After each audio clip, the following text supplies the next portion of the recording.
Hi folks, how's everybody doing? Good, I hope. I've made a couple of videos telling some stories. I don't have them uploaded yet.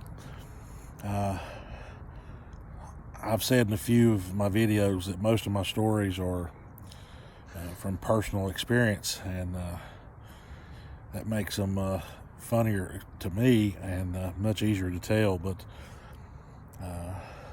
just up on the hill this season, we come to check the game cam. I really enjoy seeing what critters are moving around. You see my partner in crime.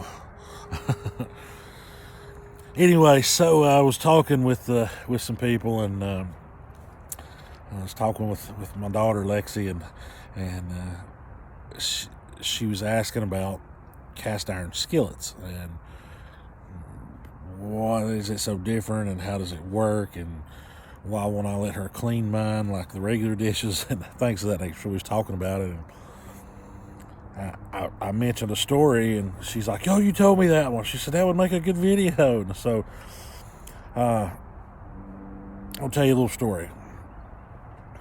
I was 16 years old, had only been driving for a short amount of time, had just a little bit of an attitude. Yada, yada, yada. I had vowed from a very young age, especially 12, 13, 14-ish, that I would not work in fast food. My mother worked in fast food, but as a general manager, not just a store manager, but a general manager, which is over not only the store, but most of the time the main store in that region. And was, made excellent money, but going and starting, at minimum wage at the time, which was, I believe it was $4.25. It just went to $4.25. And I was a farm boy, and I could make pretty good money selling chickens. So I'd always vowed I ain't working fast food. My first job's not going to be in fast food. It might be a job, working at the mill or, a manly job, but it ain't going to be fast food. So fast forward a couple years. I'm 16. I'm going to school. We won't get into the whole situation because it's very embarrassing now. That it wasn't at the time, but now it's like, oh my God, how stupid can you be? But needless to say, I punched something harder than my hand and shattered my right hand. They call it a Bachner's fracture, where it breaks the bones between your knuckles and your wrist straight across. That's a story in itself. The whole going to the doctor and Granny come to the doctor story, and we were walking out, and I'm like, no pain medicine. And yeah. Hey, he set several bones with no pain medicine. True story. Not anymore. He just hit me with the pain medicine, doc. But anyway, real stupid. And so my father not only was pissed, to say the least, but because I had technically done it on purpose, because I punched something of my own free will, his insurance company was trying to buck it and say, well, no, we're not going to cover this.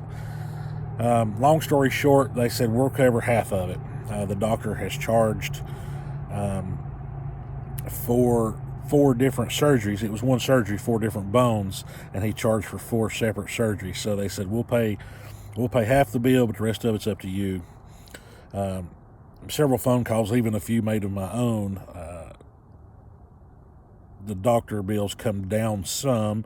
They actually put me under anesthesia, and they weren't supposed to. They were supposed to block my arm off. I can remember coming to with the sound of my mother screaming and her have the anesthesiologist literally pinned to the wall. So needless to say, they waived the fees for that. Got the bill down, but there was still several $1,000s that the doctor himself wouldn't budge. No, this is what you owe me, blah, blah, blah. So that became my bill. Dad was like, I'm not the stupid one. If you're going to be stupid, you're going to have to be tough. And so he took me around for several weeks to fast food restaurants, mainly because he knew that I did not want to do that. So that was where we went. I was a little smarter than your average teenager, not by much, but I knew that I could fill an application out, and I knew there were certain things I could do while filling an application out or on the application that they would be like, nope, trash. So we went to a place, and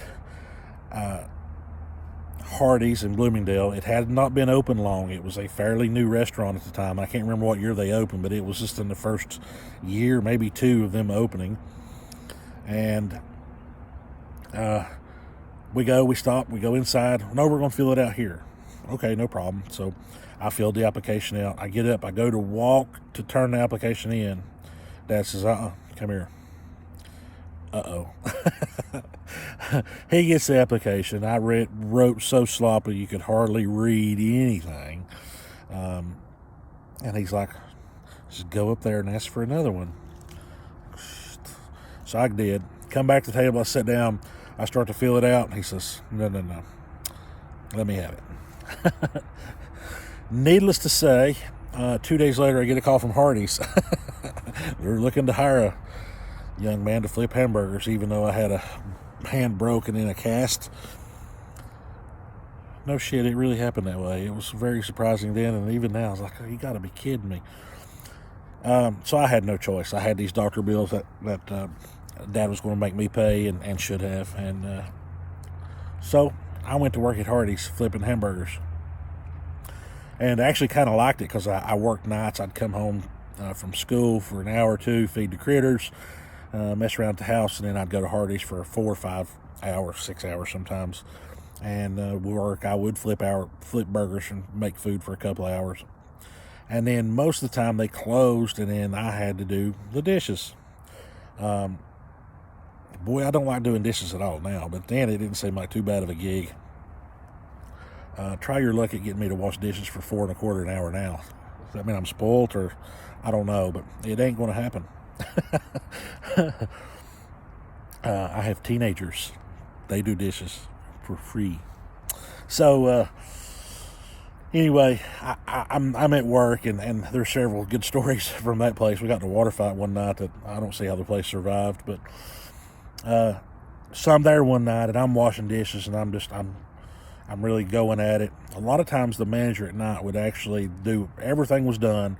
I wouldn't be done finished doing dishes. She'd leave, and the back door locked automatically. So when you get done, go out the back door. So a lot of times I was there by myself for 45 minutes, an hour, hour and a half.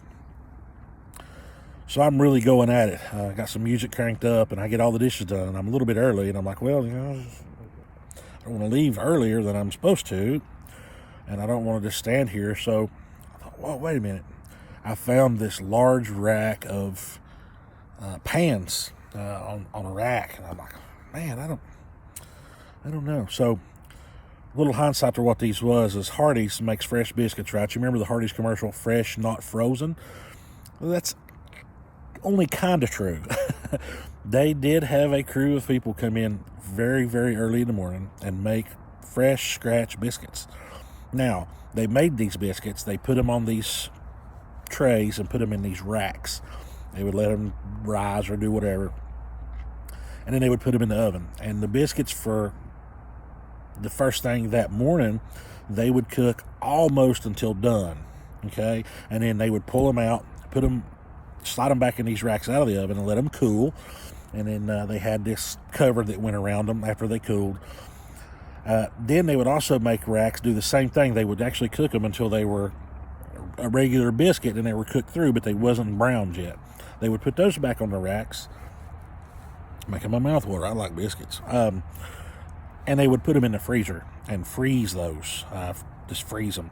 They could take them out of the freezer and put them directly in the oven for 10 minutes, and they were cooked, hot, browned on top. They took a paintbrush and brushed butter across the top of them and put them in the oven for 5-10 minutes. I don't remember, 6 minutes, and they were ready to go. So that's how they have all these fresh scratch biscuits ready to go.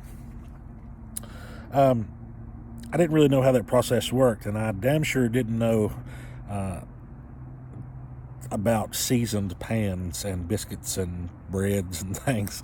I did know my grandmother Had one biscuit pan that she always used, still uses the same pan. It looks like it's been through a war, and I've never seen her wash it, and glad. And she makes biscuits in it, and they don't stick, and they always turn out like really good. So I didn't realize any of that at the time. So back to work. So I find this rack full of these pans, and they are nasty. The edges of them are crusted up, and it's black, and there's grease and butter and pieces of biscuits all over. I'm like, oh my God, why did I never wash these things? So I roll this whole rack of biscuits back to the sink, and I slide one of them off, and I put it in the sink, and I dip it in the hot water, and I scrub it really good. And it don't help it much. So I put it back on the rack.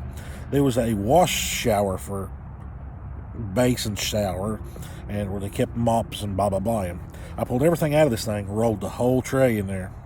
I squirted about 3 gallons of degreaser all over these nice thick aluminum baking pans till they were foamy. I let them set for about 20 minutes. I took them back out and scrubbed them with Brillo till these things were beautiful. They looked brand spanking new. So I'm proud of myself, and I'm thinking, when I come in tomorrow, I'm going to get a heck of a that a boy, you know. I went above and beyond. These things were nasty, and cleaned these baking sheets for the biscuits. Clean, like brand new, shiny, clean. I come in the next morning, and when I got out of the parking lot, I'm like, something's been on fire. I walk in the back door. Of course, thank God all the older ladies that cooked their biscuits in the morning was not there by the time I rolled in. But I rolled in, just reeked of burnt food. There's 3 trash cans sitting at the back door, knotted up, plumb full, knotted up with bags full of hockey pucks. Very burnt, black, nasty biscuits. And was met quite quickly by the manager, who was not real fond of me anyway, because even at that young of age, I like to wear a goatee. Of course, it wasn't this kind of goatee, but it was still a 2 or 3 day 16-year-old goatee, and me and him used to butt heads on the goatee pretty hard. So he didn't care much for me. He was not pleased, and I'm like, man, I just washed them. Oh, you don't wash biscuit sheets? Oh, they wipe them off. You know? I don't know how many hundreds and hundreds of biscuits got ruined that day, but you can chalk all those up to a job well done. Burnt biscuits, hey, do not wash your biscuit sheets, okay? Just don't do it. And if you ever get to Hardee's and it smells like the place has been on fire, some punk kid probably washed the baking sheets.